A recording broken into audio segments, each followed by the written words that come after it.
Queridos irmãos, queridas irmãs, então nós vamos dar sequência ao vídeo de número 568, Livro dos Médios Especiais, capítulo 16. Então aqui nós nos encontramos na questão 190, e da agora em diante nós vamos tratar de médios de pressentimentos. Então, médios de pressentimentos, pessoas que em dadas circunstâncias têm uma intuição vaga de coisas vulgares que ocorrerão no futuro. Então, olha só para você ver. Pessoas que em dadas circunstâncias têm uma intuição vaga de coisas vulgares. Olha só, de coisas vulgares, né? Que ocorrerão no futuro. Então, nós temos que recorrer à questão 184, porque lá trata a respeito também. Mas, se tratando de coisas vulgares, não tem lá também grande importância. Não podemos dar grandes importância, né? Não podemos nos interessar tanto por estas coisas, porque esses seres, eles observam, só para você ver uma coisa, eu fico pasmo mediante certos acontecimentos. Existe no Brasil, falando-se de Brasil, né? Existe no Brasil certos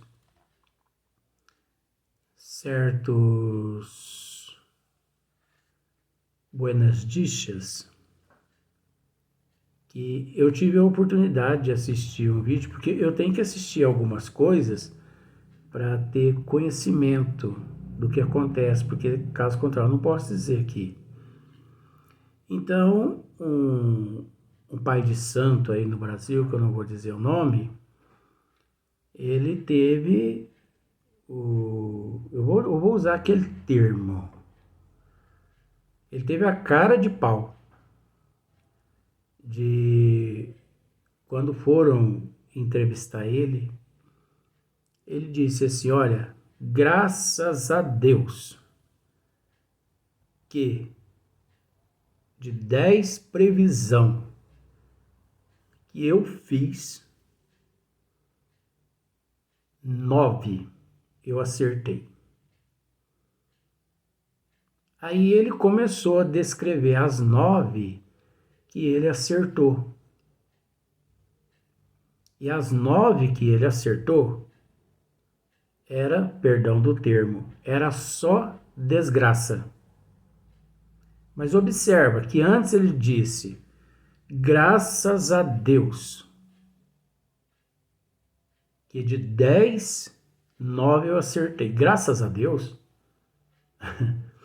Então a gente tem que tomar muito cuidado com com esses buenas dichas, né? Com esses seres que se dizem ter o conhecimento das coisas, sabe isso, sabe aquilo. Isso é muito perigoso, né? Então, médios de pressentimentos. Então, Kardec aqui, Erasto, na verdade, está dizendo aqui, né? Tem uma intuição vaga de coisas vulgares. Por que coisas vulgares? Porque não há necessidade de ficar prevendo certas coisas. A pessoa prevê assim, por exemplo, grandes prosperidades na vida do outro, a pessoa não prevê. Não tem aquele pressentimento de grandes prosperidades. Por exemplo, eu vou fazer uma previsão aqui. Você nunca sofrerá dor de cabeça. Você nunca sofrerá mais dor de cabeça na tua vida. Então, durante 10 anos, você nunca sofrerá dor de cabeça. O teu salário vai sobrar praticamente 90% todo mês. Você entendeu? Então, vamos pensar, se você ganha R$ 1.000 por mês, todo mês vai te sobrar R$ 900, onde você não vai ter onde gastar. Porque vai sobrar. Sobra. É porque você gastou o que pôde e ainda sobrou 900. Não vai desencarnar ninguém na tua família durante 10 anos. Ninguém vai ficar doente durante 10 anos. Você entendeu? Olha só que maravilha. Imagine se fosse dessa forma. Mas dessa forma ninguém age, né? É interessante. Então, esses pressentimentos é complicado, né? Então, nós vamos para o próximo tema, médios proféticos. Olha só para você ver, existem os médios proféticos, mas só que é preciso tomar também bastante cuidado com os médios proféticos. Variedade dos médios inspirados. É uma variedade dos médios inspirados ou de pressentimento. Tem que tomar bastante cuidado também com os médios proféticos. Recebem permitindo o Deus, né? Permitindo o Deus, também não condiz, com mais precisão do que os médios de pressentimento, a revelação de futuras coisas de interesse geral e são incumbidos de dá-las a conhecer aos homens para instrução destes. Então, não condiz muito. Que existe, existe. Só que é o seguinte, no mundo com mais de 8 bilhões de pessoas, esses médios proféticos são raros. Isso é mais fácil você encontrar uma agulha no palheiro que encontrar um médium profético. Sério, verdadeiro. Por exemplo, Chico Xavier, ele tinha essa faculdade também, mas também qual faculdade que o Chico não tinha, né? Chico tinha essa faculdade, só que o Chico, ele era uma pessoa assim, muito... ele era pautado demais na responsabilidade, no cuidado, na prudência. Porque nós temos que entender que quase sempre o médio profético, o médio de pressentimento, o médio inspirado, sabe? Essas faculdades, elas existem quase sempre como uma prova para o médium e não para ele colocar em prática. Quase sempre é uma prova para o médium. Por quê? Porque aquele médium que realmente dotado dessa faculdade, que estuda a doutrina dos espíritos, você entendeu? Ele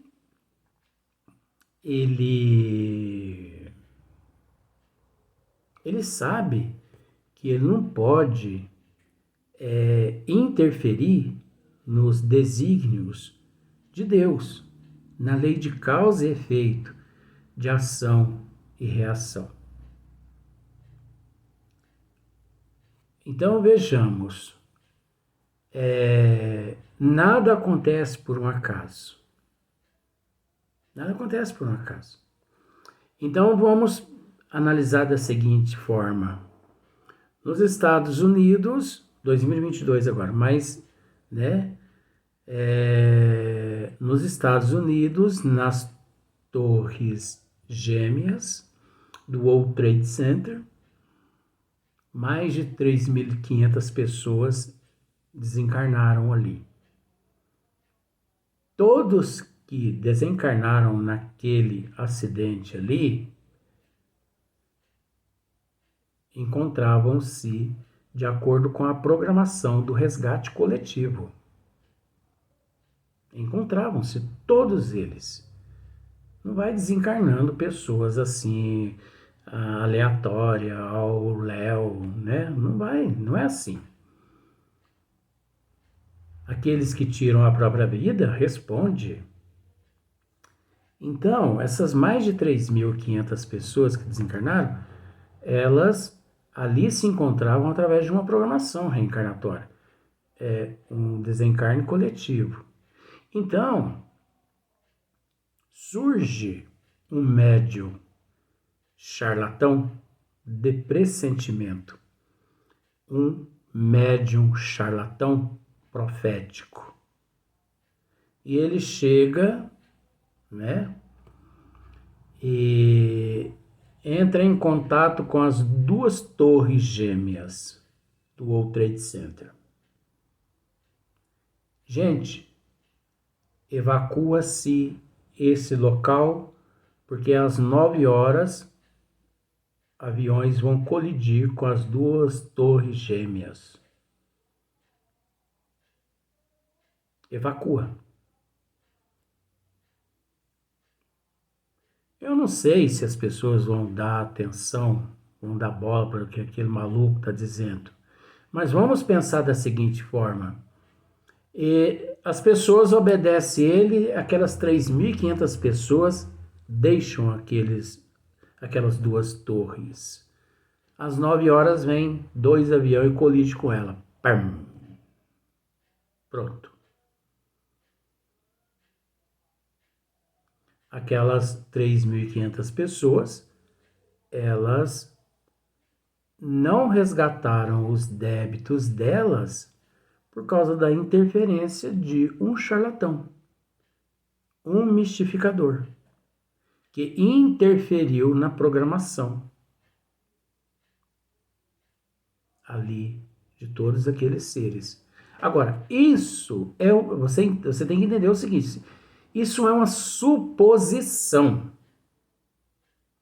Isso é uma suposição. Você sabe por quê?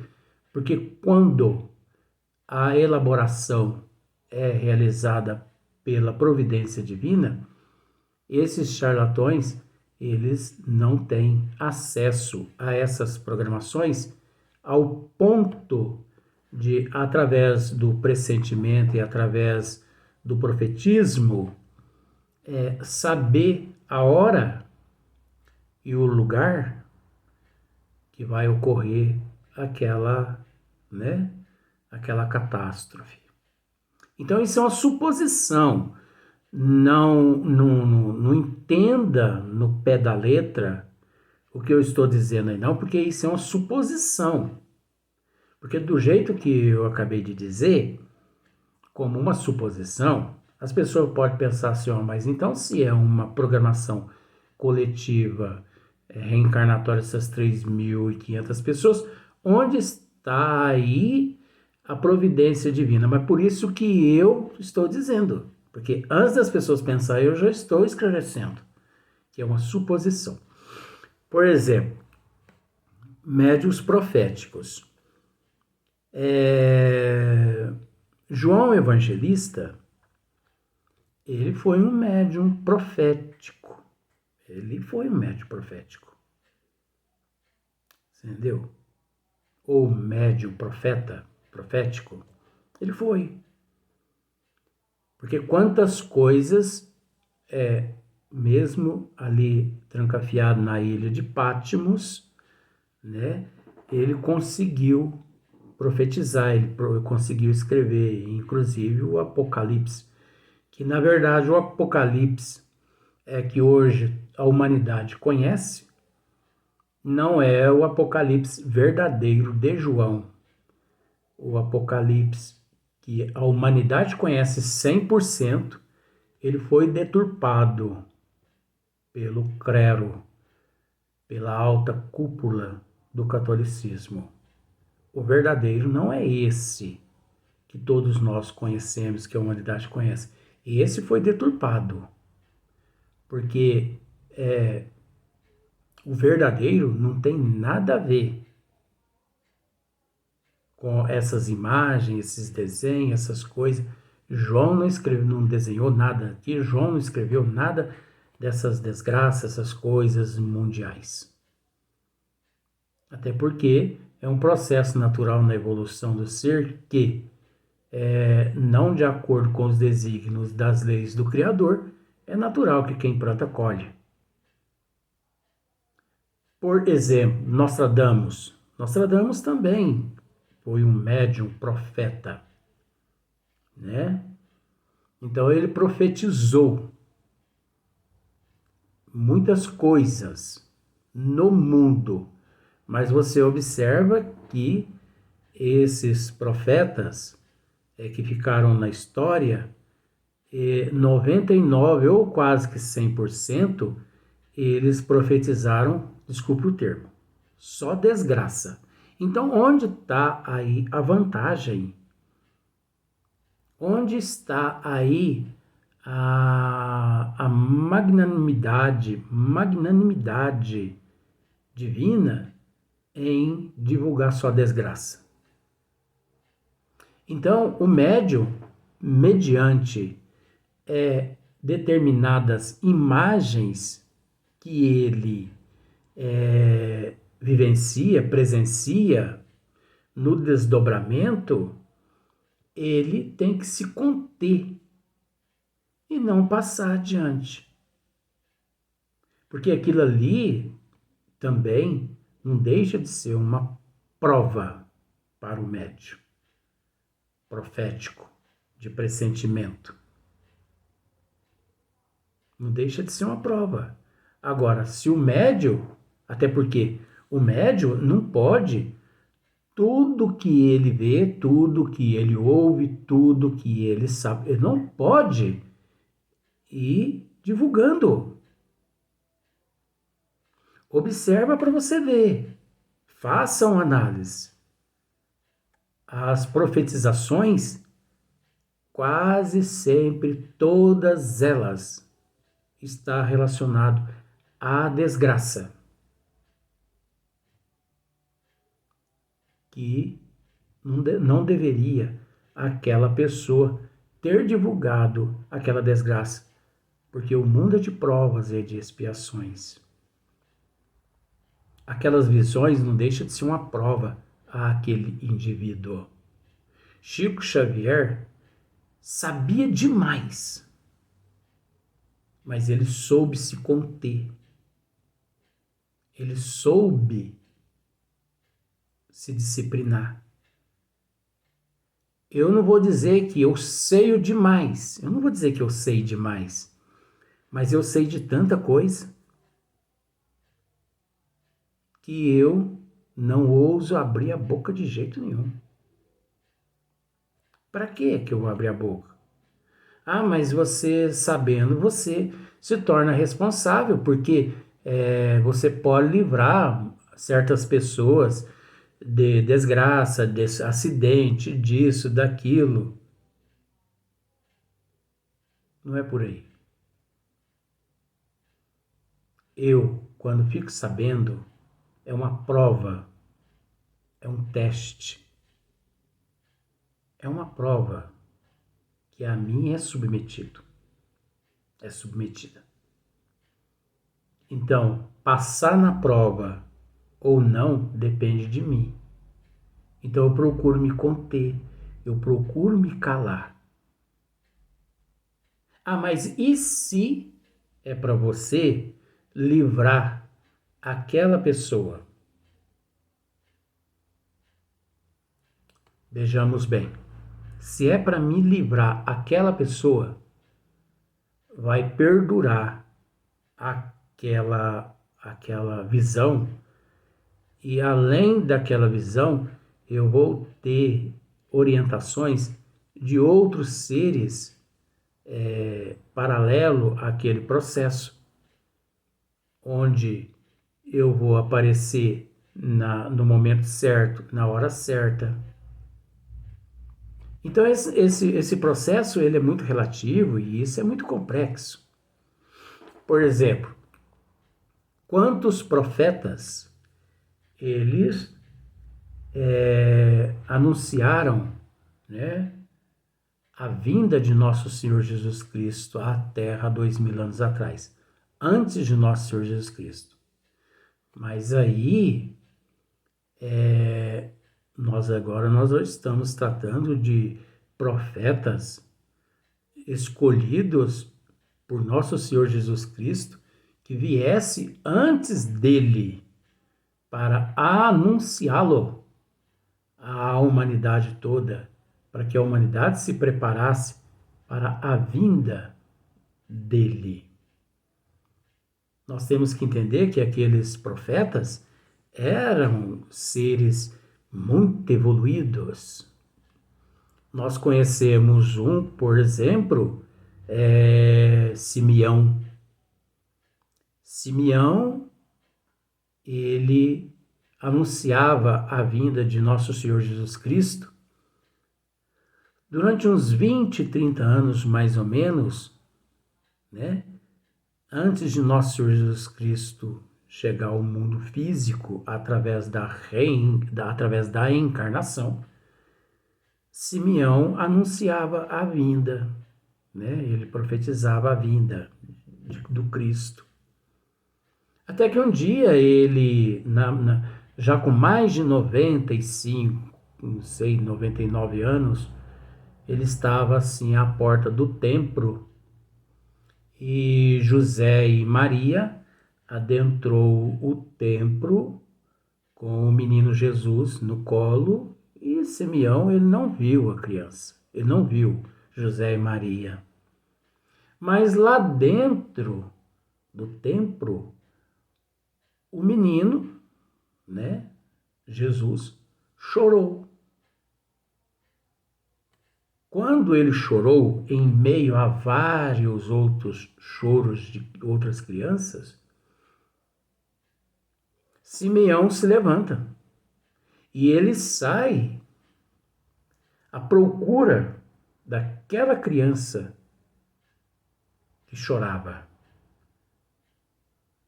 Ele tinha tanta certeza que aquele era o enviado de Deus à terra,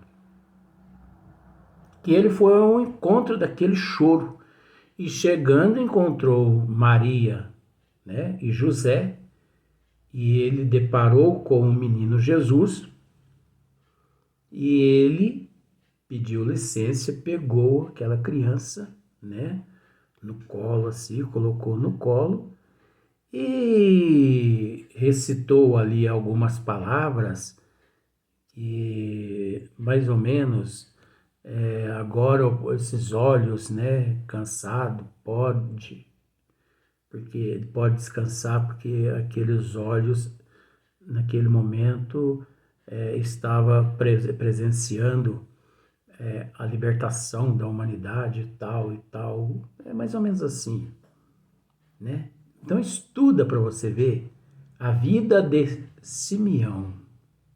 Esse sim foi um verdadeiro profeta. Agora o resto a gente precisa tomar bastante cuidado. Olha só para você ver aqui, ó.